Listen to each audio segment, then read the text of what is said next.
is when I was young, I met my teacher, and so for 20 years, I studied with him, and it was a path, the teachings of Sri Aurobindo and the Mother. And what Aurobindo, he met with a holy man in India, and upon walking into the doorway, just like that, he woke up. And that was it, that was it with him. It was literally just like that. And he realized this supreme silence, the silence that, say, the Buddha speaks about.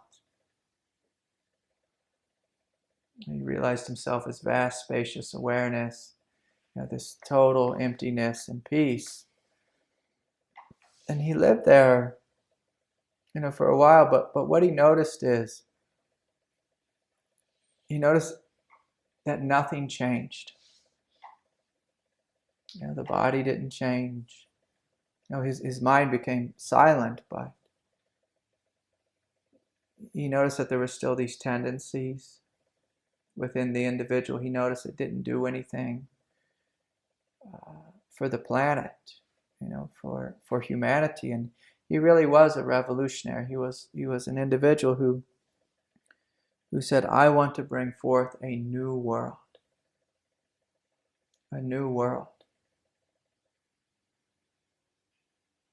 And so he worked in a way where he invited God, he invited grace, literally, he invited heaven above to come down into the body and to transform the body from the inside out.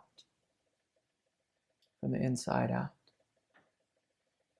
And he worked in a way where he saw that his body was one with all bodies. And he wanted to bring forth this great transformation for the planet, to literally evolve the species, as crazy as that might sound. I mean, we could start a cult really quickly, if I continue, speaking about evolving the species. But he had this incredible beauty and humility of calling upon this grace and inviting it to transform. To transform him, to transform his community. And there was many Indian saints, I shouldn't say many, but there was a handful of South Indian saints in the 1700s and the 1800s who woke up in a way where their body literally became a light body. Became etheric. But they realized that on an individual level. There's various Buddhist, Tibetan Buddhist masters who speak about taking on the rainbow body or the Vajra body or light body. But what Aurobindo envisioned was that the whole world could change. The whole world could change. And so it's this invitation to allow yourself to be a part of this great experiment. Where you're calling upon grace and inviting her into you, calling upon something higher. From a non-dual perspective, it's giving yourself permission not only to be one with vast, spacious emptiness, but to be one with light, with love, with absolute compassion, with the intelligence of God, the intelligence of grace. It's giving yourself permission to become one with evolution. And if you look what evolution is this force of intelligence. It's a force of growth. And the funny thing about it from a spiritual perspective or a human perspective is evolution does not care how you feel. Like evolution is say, oh, you're not feeling good, you're having a bad day. I'm gonna give you the day off or whatever. It doesn't do that. And so, to join in this path, like the path that I grew up in,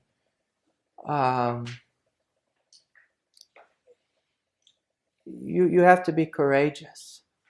Of course, on any path you have to be courageous, but this path in particular, because you are saying, yes, I'm willing to love, I'm willing to embrace, I'm willing to open, I'm willing to let go of my ideas, I'm willing to walk into the darkness, I'm willing to walk into the pain, I'm willing to walk into that which is difficult.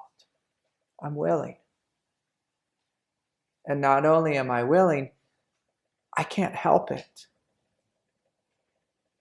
In a real sense, this is what Christ did. He could not help himself from going into painful, difficult situations.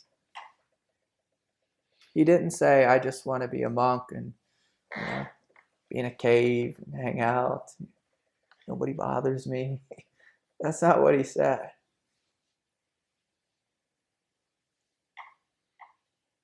No, that's not what he said. And so this path, it calls forth that we get in touch with a place in our heart that doesn't care how we feel. And as a parent, we access this already. It's just like, okay, it's 4 a.m., the kid's crying. It's like, okay, you get up, take care of the child. I mean, mothers are great at this. Men, we're actually wired to want to go to the cave, and just, can I just be quiet? Can nobody bother me? The male brain is wired in that way. And so it takes courage. It's truly a path of the mother. It is a path of love. It is a path of saying yes to evolution.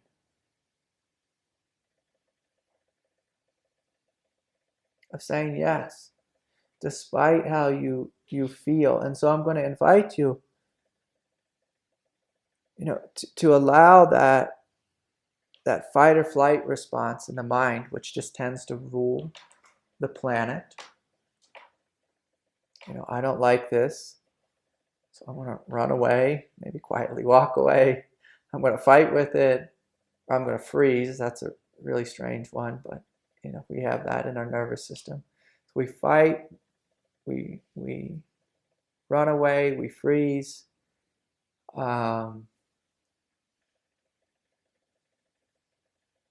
Sometimes the mind comes forward and just wants to figure everything out. Like that's a really fun one especially if you're smart, then you get to extra figure things out, more so than people who aren't so smart. I used to think I was really smart. Like I went to school and got straight A's and I was great at getting the right answer. But my God, was it a blessing when the figuring could fall away. When I didn't have to be smart, but rather allow the mind to be empty and allow this greater intelligence to flow through. And so that's the invitation here, is to let go, the first step, let go of what you think you are, whether it's the personality mixed with a fight or flight response, mixed with, our conditioning. I could pull up some conditioning within myself where I could be like a backwoods country boy from Kentucky. That's where I was born. And I could pull that off. And it's funny because I can access it sometimes. When I hang out with military people, I can access that because I grew up in a military family. I spent many years of my childhood on a skateboard, so I can access that aspect of myself. But at some point, it's really nice just to let all of it fall away, like all the characters fall away, and to sit in a place of humility and just ask God, ask life, what does this moment want? What does this moment want? What is it that this moment wants? And also, like, what do my children want? What does my wife or husband want? Like, how can I show up in a way as to be a conduit of love, of peace, of grace? And of course, if there's any any inner struggle within oneself, how can I show up and be a loving, compassionate presence for my own humanity, for all those characters, that I've grown up with or who are hanging out in my consciousness or unconsciousness? How can I show up and be a loving presence, for this thing? And of course, it's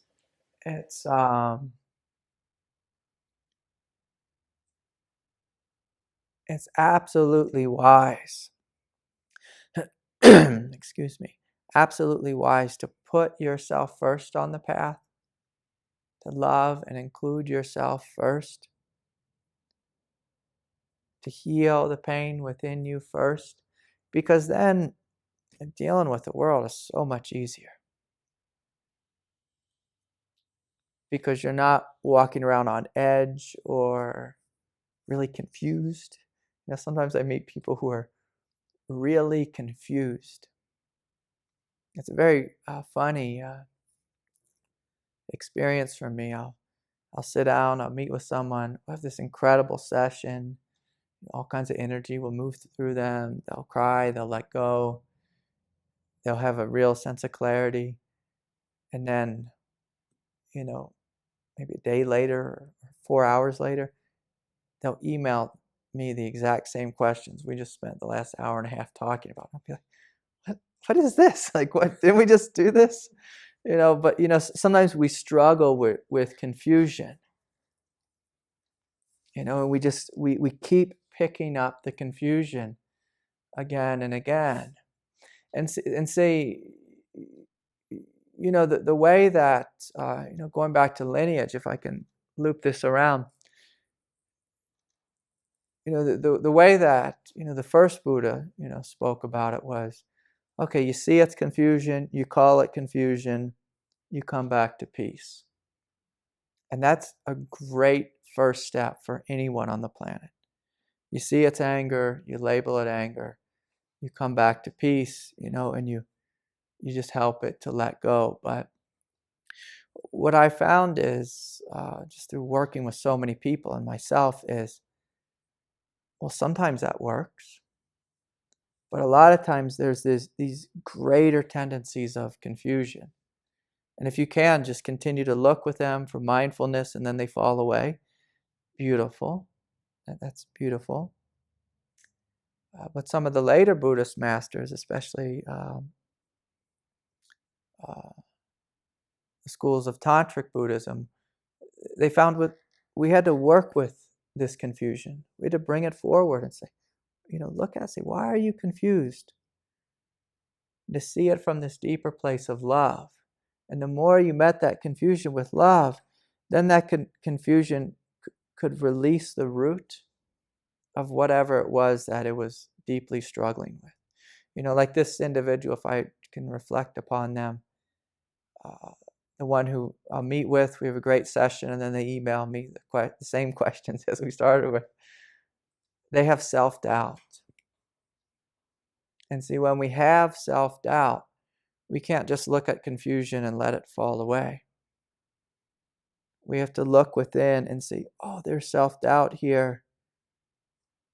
What does the self-doubt need? And this is where, I love the path of the mother.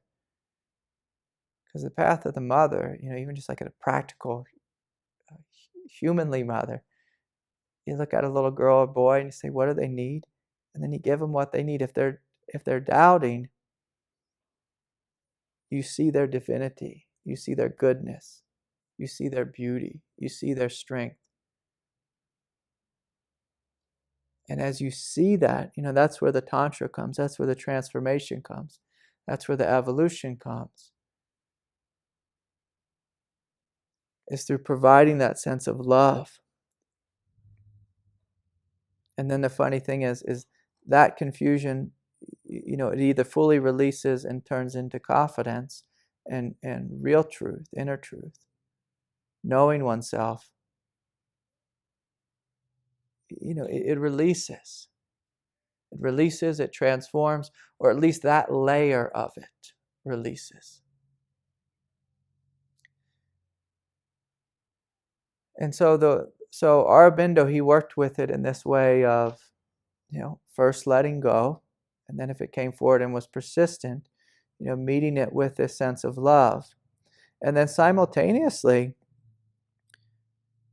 he invited God, heaven, to come down into him, the absolute to come down into him. And instead of just having an empty mind, he invited this greater grace to speak through him, to be his intelligence, to upgrade his intelligence, to upgrade his divinity. And so this is the invitation, is to allow all three. Allow yourself to be empty. And then if something comes forward which is persistent, it's like, okay, let's meet it with love. And then simultaneously, like ever since I was a kid, I was just a God guy. Like, I'd call upon God and feel her grace flowing through me. And so, I always laugh when I say this, but, it's free. It's free. It's just, she's always there. And it makes the path so much more rich. So much more rich. Like Aurobindo, he admitted really clearly, he woke up to vast, spacious peace. And after a while, he was just like, I'm kind of bored. It's emptiness in every direction. Wonderful. But, and if you look at all the major traditions, instead of looking at them and saying one's right and one's wrong, or, the Buddha was right and, the yogis were wrong, or the Christians were wrong. Can we see that each tradition, oftentimes it focused on one absolute level of essence, one absolute level of divinity? In this path, it's a little bit similar to the diamond approach in the sense that you acknowledge them all, include them all, and then, of course, benefit from the gifts of them all. Benefit from the gifts of them all. Because it's like, do you want peace and emptiness and love and bliss and freedom and strength and power and incredible radiance? And then God to be coming into your nervous system and opening you to greater and greater realms of existence. If you want that, this is a good place for that. This is a good place. If you just want peace, then come and experience peace. Absolutely. Absolutely. But you'll notice I won't just focus on one quality. It's in a real way, I listen and say, well, what's coming? What's here now? Sometimes I'll walk down the street and God will just take my breath away with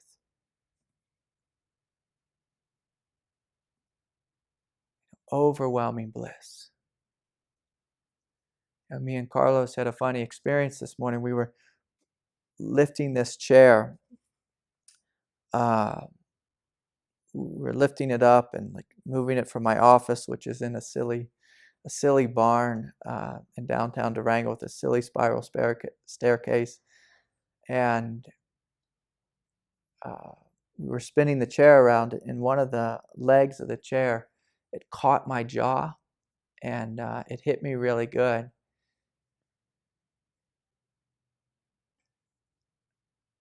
And this kundalini energy that flows through me, it got like knocked sideways, and then it put me into some strange, like samadhi world of bliss and freedom, and my body not working. And so, that's like a silly example of what's possible, but just to imagine that when you're open and you call upon this grace, she can wake up in you.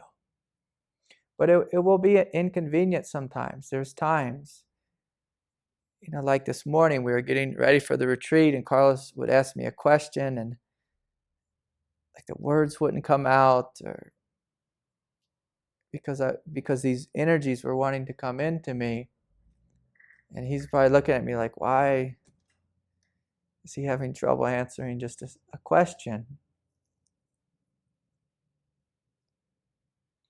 Because sometimes when evolution comes, when this grace comes, it's disorienting, and I'm a big fan of being disoriented. I think it's wonderful.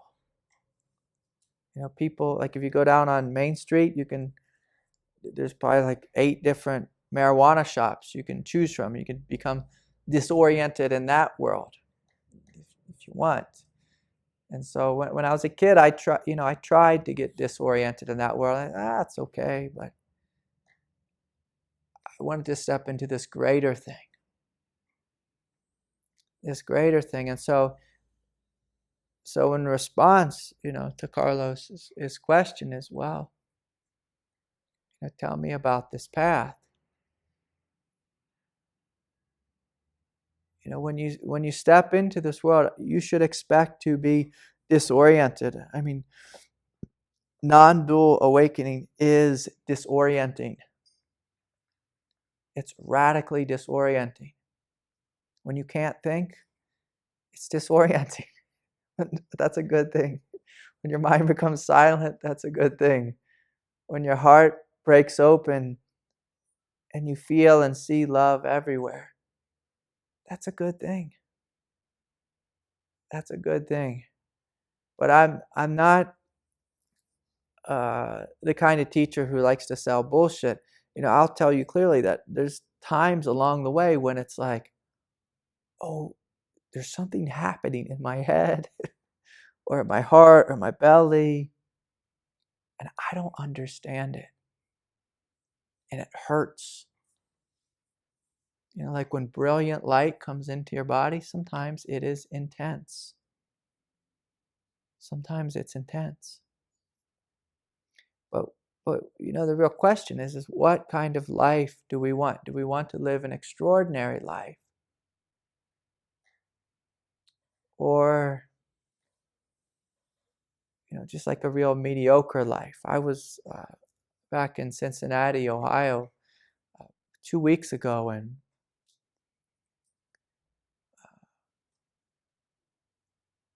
I was in a place where like suburbs just went in every direction, and everyone's grass was beautifully cut. Their yards looked beautiful.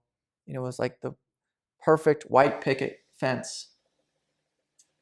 They don't do that anymore, but they just have really big houses, and everyone's rushing off to work, and then they come home and watch football or do whatever it is people do. But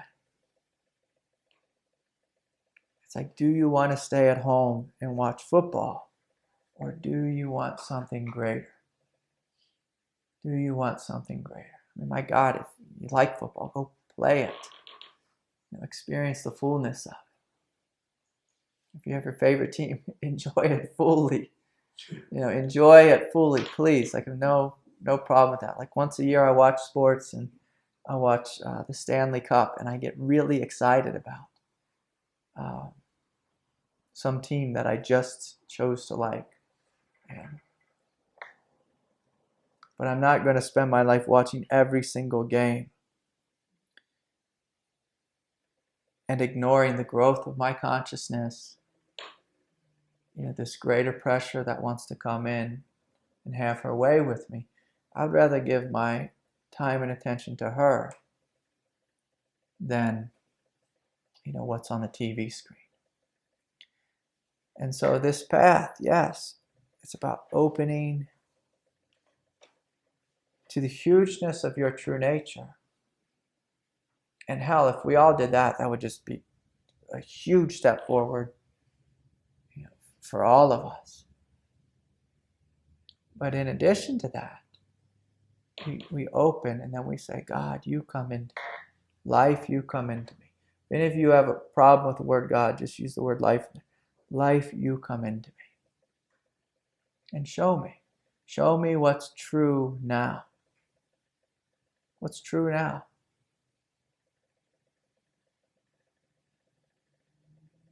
So, that's probably a good start.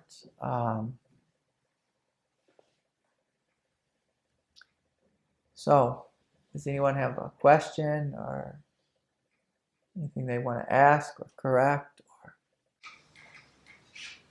when you say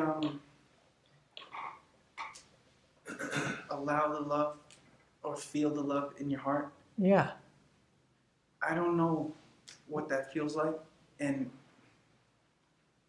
sometimes like when I try to feel, like it's like I feel like I feel nothing. yeah. I don't know, like I can't. Let me. I'm looking for an idea of love. I don't know. Yeah, no. So no idea of love. So when you feel in your heart, and you said you feel nothing. Yeah. How does that feel? It's just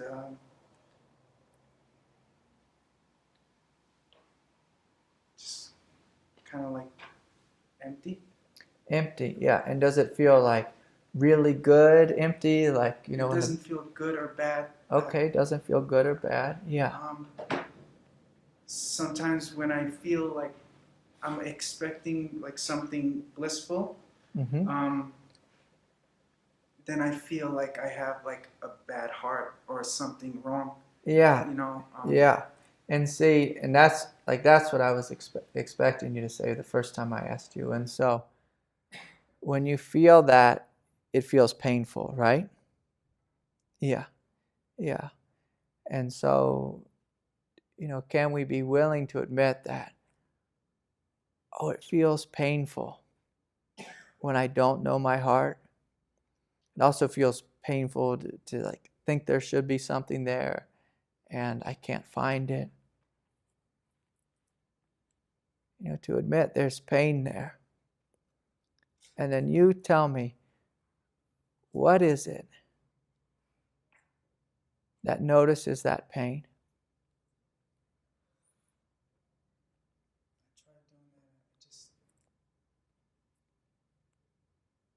Like right now, what is it that notices the pain? What's the thing that notices it? Or what's the thing that notices the emptiness?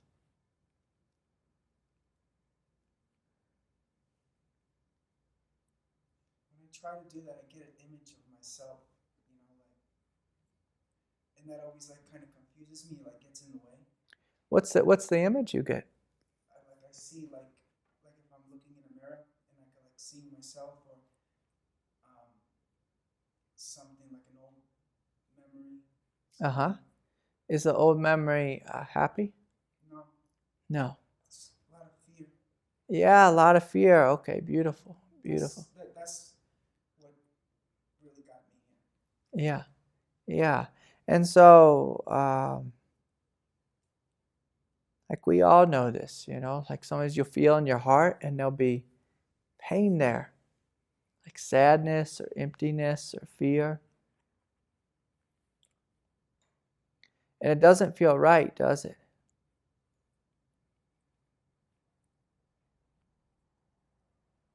The reason I say that is the reason you know it's not right, like, oh, fuck, there's fear there.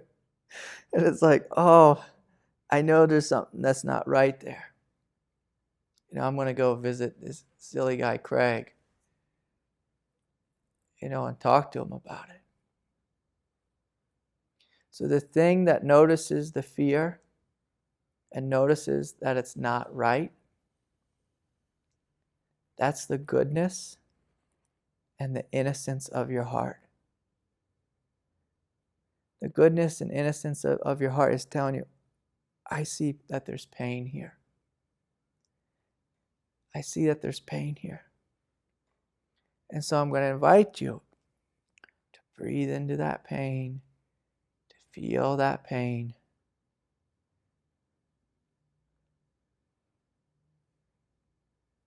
And just to notice it. To notice it. And while you're noticing it, can you notice that there's an innocence here that notices pain? That's what Say that again? that's I haven't felt that innocence. Like I don't know. Like, honestly, I don't know what that's supposed to feel like, or I don't know if I'm overlooking it.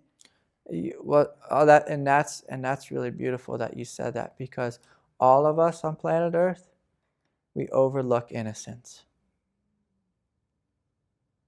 That's why we miss it.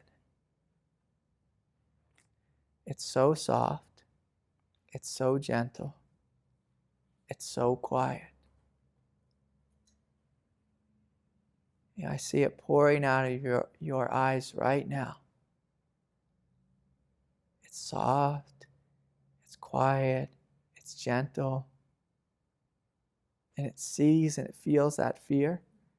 And beyond the fear, there's like a sadness there from not knowing oneself.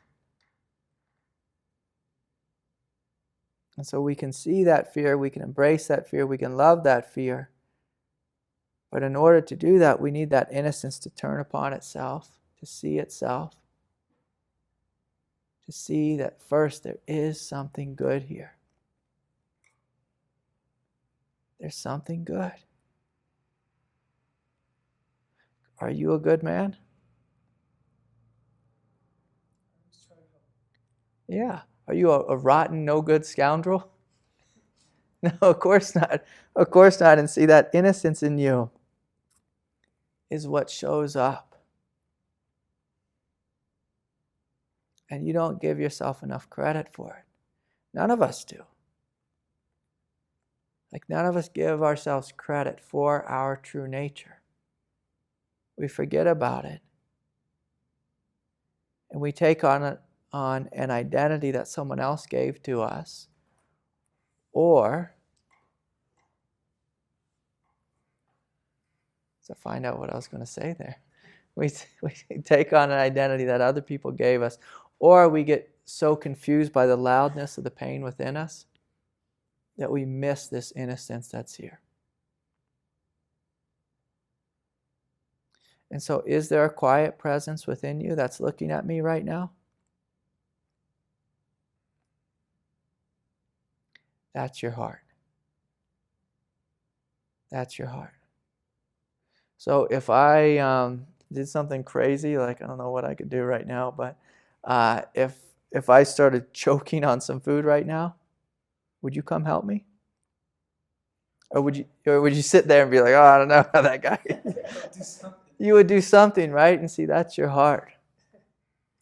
That's your heart. It's quiet. It's innocent.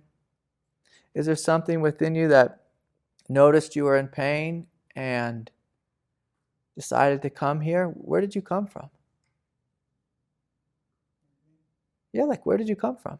Like where did you drive? Did you fly? From where? Arizona. Yeah, where at? Gilbert.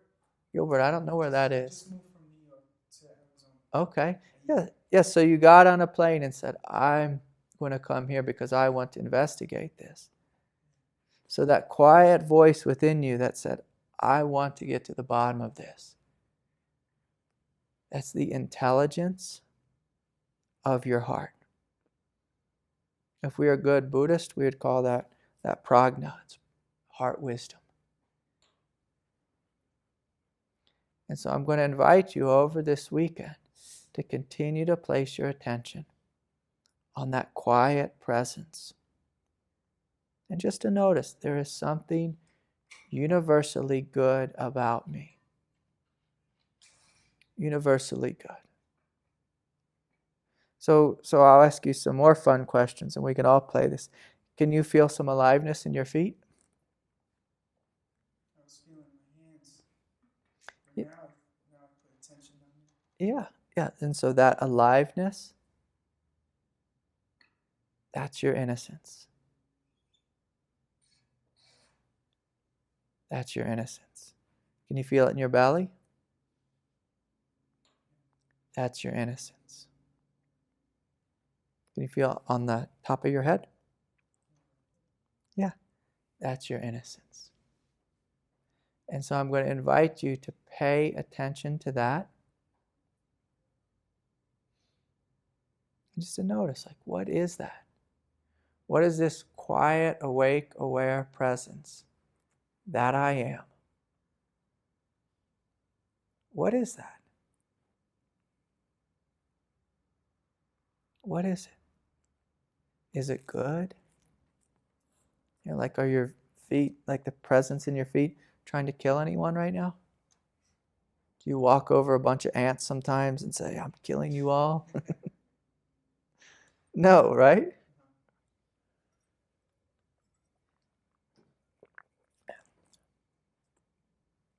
There's this quiet innocence. And see, sometimes we have so much pain within us, or fear, or confusion, or whatever it is, that we listen to the loudest voice. Like right now, we could be watching cable news and listening to some loud voices arguing. But instead of listening to the loud voices, I'm going to invite you to listen to the quietest presence within you. So do you get a sense of that? Yeah. Just trying to feel Yeah. movement, in my body. Yeah. So what do you feel in your body?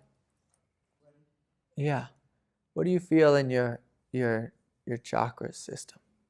So your head. My head is hot. Okay. How about your throat? Feels kind of loose. Okay. How about your heart? Like a knot feeling. Yeah. And so if you can feel that knot, what's that knot about?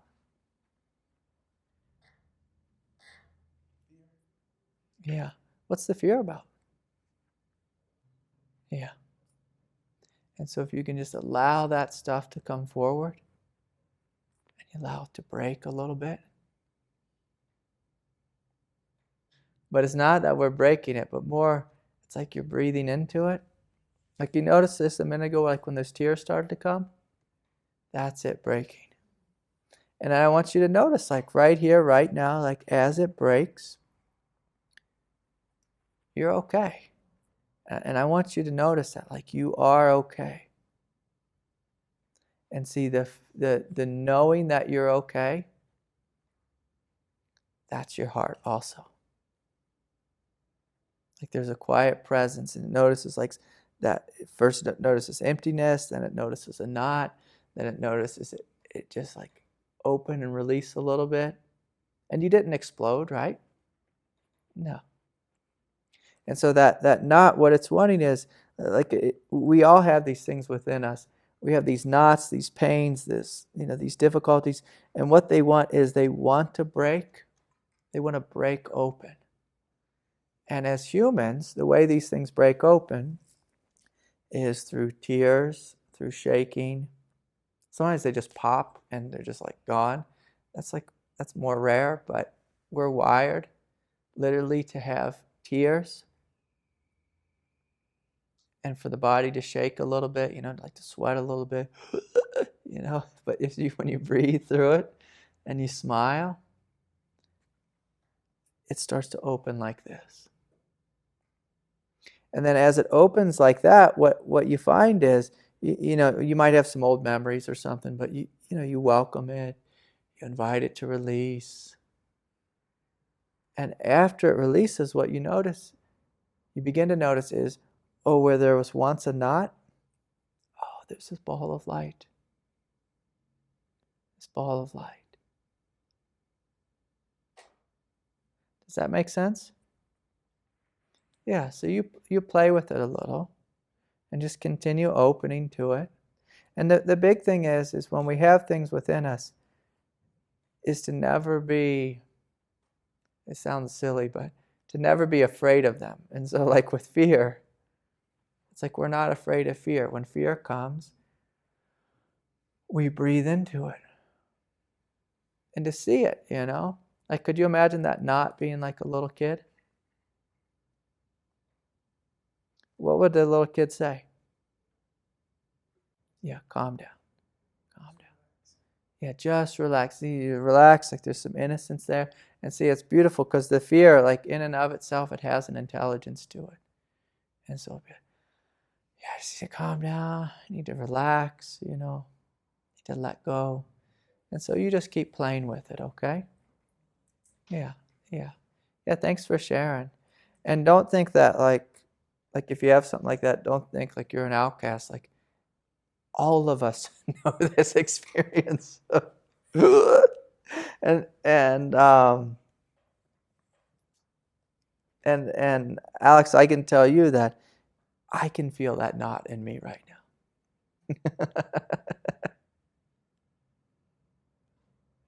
I can feel it, and I can feel, his sadness there, his heartache. And he wants someone just to love him, to hold him, let him know it's okay. Oh, my friend, you're doing it. So the big thing is, don't think about it.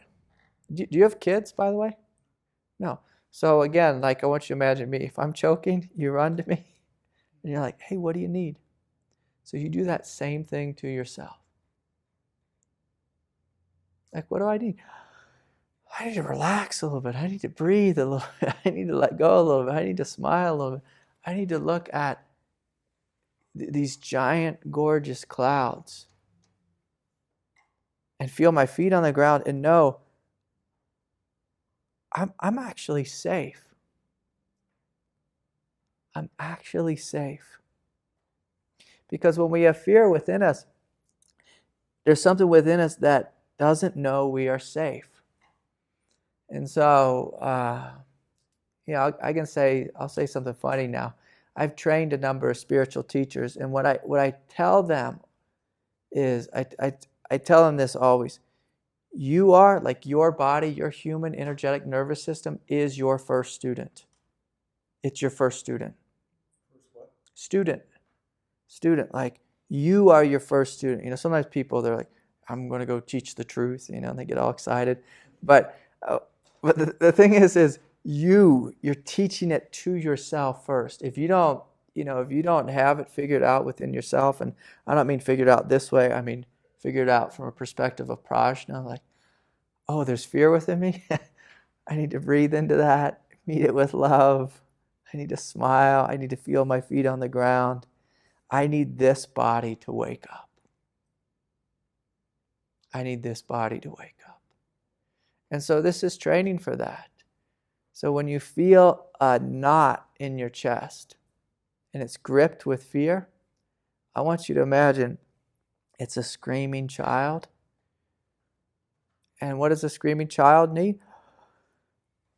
You need to pick it up. So that means you give it your full, undivided attention, and you breathe deeply into it. You breathe deeply into it. And this is how human bodies, like this nervous system, this is how it heals, this is how it grows, and this is how it awakens. And in order to stay awake in the world, like if you ever have one of those, experiences of non-dual awakening, if you want that awakening to stay awake, you better know how to work with fear. You better know how to be loving to yourself. Or else you'll wake up and then, the next day,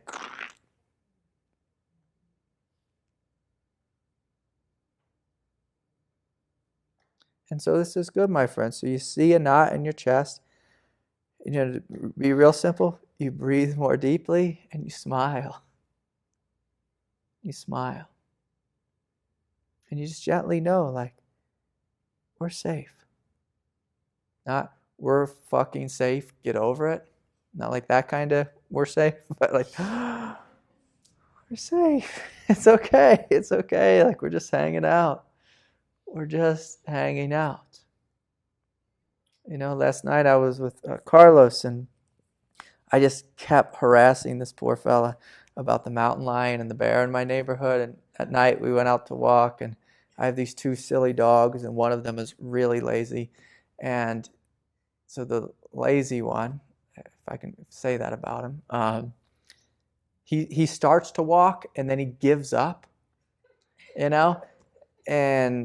so there came this point, where we were on the street, and Carlos looked up the street where he was going to walk, and I said, Carlos, I got to take my dog back, and he's like, it looks pretty dark up that way. I was like, yeah, it does look pretty dark, but just go, you'll be fine. And so it's that kind of sense of just, you'll be fine. You'll be fine. And then that courage, like he had, just to walk into that dark night. Just to walk. So you walk into the fear. Yeah, it's going to be okay. It's going to be okay.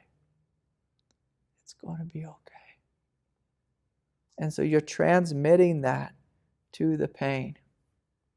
And see, if we're speaking about heart, this is another quality of heart, which is strength. Is strength. And so when working with fear, we have to know strength and love. And then it's good to be clear, and the clarity is, it's just a knot in my chest, whatever it is.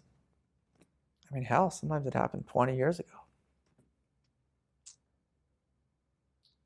It's not going to kill me. But we do have these obsolete egoic nervous systems, which say, no, don't go there, but it's again, what the hell is going to happen? Worst case, we cry, and that's also best case too, best case, we cry. Worst case, we have a panic attack. Okay, you have a panic attack, and when you breathe through it, you realize, what this is, any kind of knot within us, it's just a lot of energy that's bound up, and energy inherently just wants to move. And so you're just helping it to move. Yeah, so that's a beautiful question. Yeah. Was that helpful? Okay, good. It lets me know that I'm starting at the right spot. That's what I was doing. Yeah. Just never went that deep. Yeah, and so I want you to imagine, just check the time, that, just going deep, that's the name of the game. You're just going deeper and deeper and deeper. And the funny thing is as humans, feels like he's driving right here, huh? As humans, we think we know what fear is. We're like, oh, this is fear and this is bad. I need to tense around this. I need to tighten up around it. But when you really open to fear and jump into it, it becomes ecstatic. It becomes beyond any, just absolute bliss, absolute freedom. The Buddha called this the groundless ground. You jump into fear fully. And it's it's terrifying. The ground is falling out from under me. But it's fucking amazing. Ridiculously amazing. And that's the silly thing about the path. It's we get so scared because we're given a primal nervous system that's really obsolete. And so we're terrified of the opening to these things within us. But when you begin to open to them, it's thrilling. Thrilling. It doesn't feel like work. It feels like you open into a new spiritual dimension that's beyond incredible. And so there's a little incentive for you to play with it, to play with it and say, what is this thing that I've called fear my whole life? Like, what is it? Because what fear is meant to be is, when I was hiking the other day, a couple weeks ago with my wife, and she spotted a lynx, and it's like, oh, a little bit of fear, like, be aware. There's a cat, And so you see the cat, you smile, you look at its beauty and its majesty, and then you walk in the opposite direction.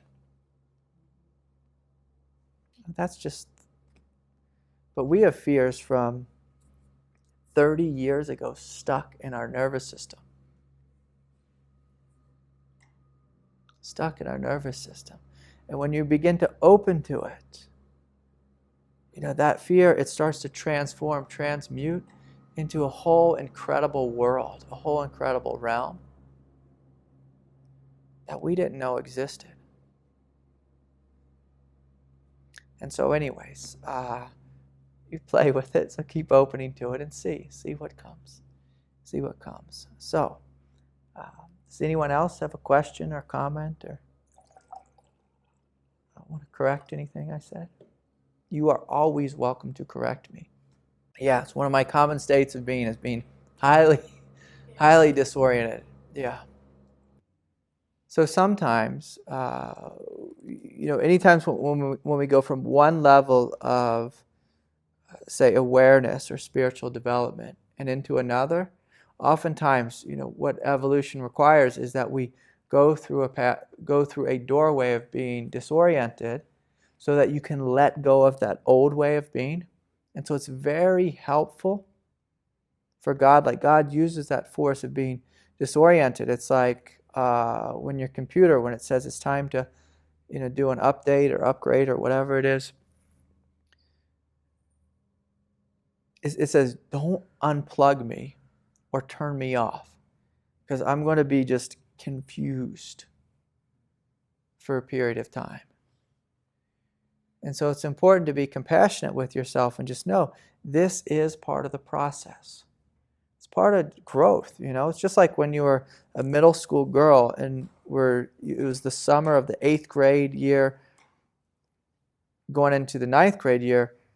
You're supposed to feel confused because you have to let go of your 8th grade-ness, like your middle school-ness, in order to step into being a high school kid. And so being disoriented it's a helpful thing. First. Well, see, that's what the nervous system says. The ego, which says, I want to be in control in every single moment of my life. It doesn't like when it doesn't have everything figured out. All these people on the path now are doing ayahuasca, and so they have to trust, if I take this crazy drink or whatever it is, I'm going to be okay. And see, this is the kind of faith that I want you to have, that if I walk on the path, if God opens something incredible in me, I'm going to be okay. And so in order to get through this path in a way where you're much more relaxed, it's very much similar to what I was saying before. Is we have to have our feet on the ground and know I'm going to be okay, even if my life seemingly is falling apart. If I look around the room, most of the people who I've met with, their life has fallen apart from one degree to another, but they're still standing. And to trust that everything that needs to be done will be done. And so I'm going to say something now that's going to come off as, probably a little bit mean, but our ego, in its supreme arrogance, it forgets this one thing. that the creator of the universe is in charge.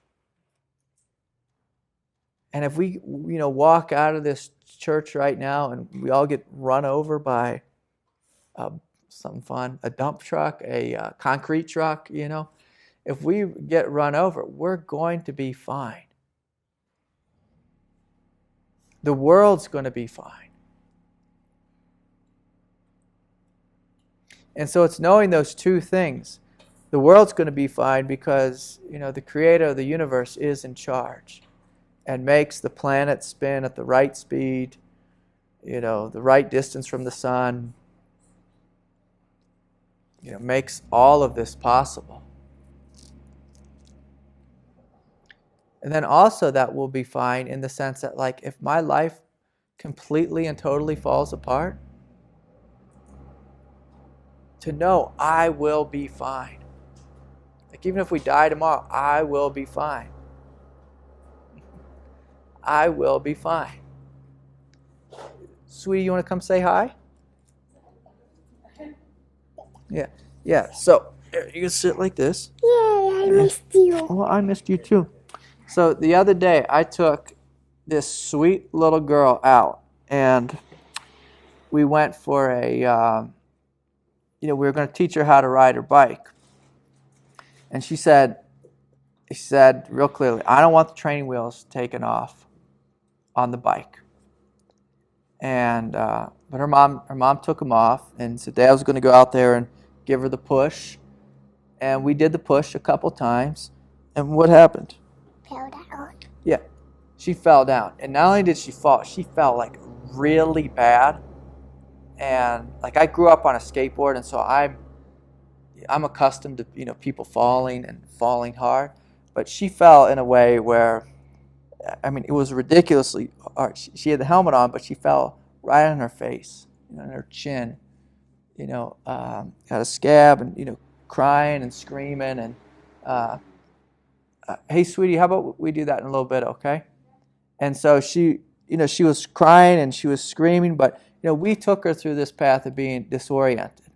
We took the wheels off. Dad gave her the push, and she just went, right down on her face. And I was right behind her, and so I almost stepped on her too, right after she landed on her face. It was just like a terrifying evening. But are you okay? Yes. Yeah, she's okay. It hurt That's how I say yes. Yeah, that's how you say yes. And so it hurt really bad, but ultimately she's okay. And so the next day she asked, hey, Daddy, let's go out and ride the bike again. She rode with the training wheels, which is perfect, Yes. But she wanted to try again. And so it's this trust of knowing, I'm going to be okay. Okay. Even if my life falls apart. And so the only way we ever truly know this is through failing miserably. It's the only way. It's literally the only way we can get it ingrained in us that we will be completely and totally okay is if we fail miserably. And so sometimes God, life, the universe has us fail miserably on purpose. But our ego, if it's strong, it'll look at it and say, and that was bad. But a different way of looking at it is saying, oh, I failed. And that's okay. That's okay. I lived in my favorite neighborhood right at the base of this mountain here. I bought a house. God put me in a situation where I became disoriented. The economy crashed. I lost the house, lost my life savings, lost, all kinds of things. But it's okay. It's okay. I'm okay. Life's okay. Life's okay. And so when you can allow yourself to fail, to say even fail miserably, if I think back on this house, I lost a house that's probably worth, $500,000 now. It's painful, it's brutal. Like, I could, just sit down and think about that for a long time and say, I deserve that house and this is wrong or this or whatever. Or I can trust that. And to experience trust in a direct way. I am literally okay. Literally, and not even just physically, but the essence of my being is okay. And so to step into this, oftentimes God needs to take us through hell. And this is never a pretty teaching. This is never one that anyone enjoys. And the doorway is can I be humble? Can I trust? Even if it's painful. And this is what I was speaking about in the beginning. Even if it's painful. Whereas the mind says, if it's painful, that's when I stop trusting. That's when I stop believing. That's when I go into overdrive about, like you were saying, I need to get everything under control again. And that is, by far one of the greatest illusions that human beings live by is, I'm going to get under control. That's the problem. It's an illusion. Well, and so see, there's a difference between knowing it, I'll say knowing it intellectually, knowing it from even third eye chakra center, like from a vast space of awareness. You can know something is not true. But I felt it, but now it's like a memory. It's like Yeah, and so the way we bring it back into our reality is through experiencing being disoriented or life falling apart and relaxing in the belly. Because the belly is where we truly know, where we truly have faith, where we truly trust. And until we do that there, it may be a wonderful philosophy, it may be a wonderful memory, it may be a wonderful thing that we try to guard or defend or whatever, but it needs to take root. And again, it takes root through literally facing panic and breathing deeply and noticing, oh, I'm not dying. I'm not dying. And your mind screaming, I am dying, or I'm going to die soon. And I always like to say, like a funny thing, show me death. I know what it's like to lose a house. I mean, that's actually a really small loss. Like when you look at what can happen in this world. I've had a doctor look me in the eyes and say, you have a brain tumor. I say, okay, show me death. But to continue to choose to actively stay open when your mind is screaming at you, life is screaming at you, when the world's on fire, can we stay open? That's the invitation. And it's all experiential. So your mind, you can be open and your mind can still be screaming. But if you're open in your body, eventually that scream, it falls away and it's like, oh yeah, we are okay. And so, often,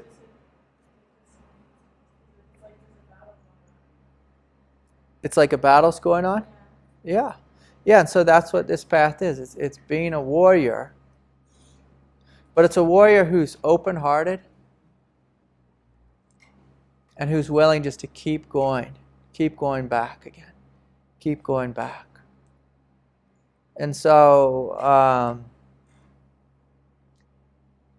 a couple of years ago, maybe it was last year, I met these guys. They were like special forces, army guys, they were seasoned warriors. And so they go into battle and they relax. Literally. Like they're going into, they're breaking down doors, relaxed. Relaxed in the sense that they're like, I'm a professional, I know what I'm doing.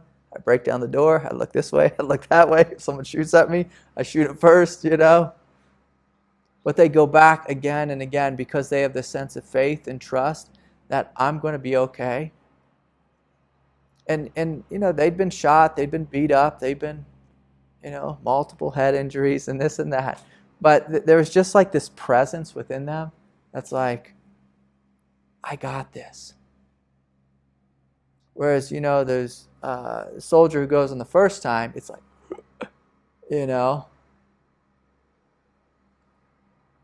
But we relax more, we can relax more, even in a state of war.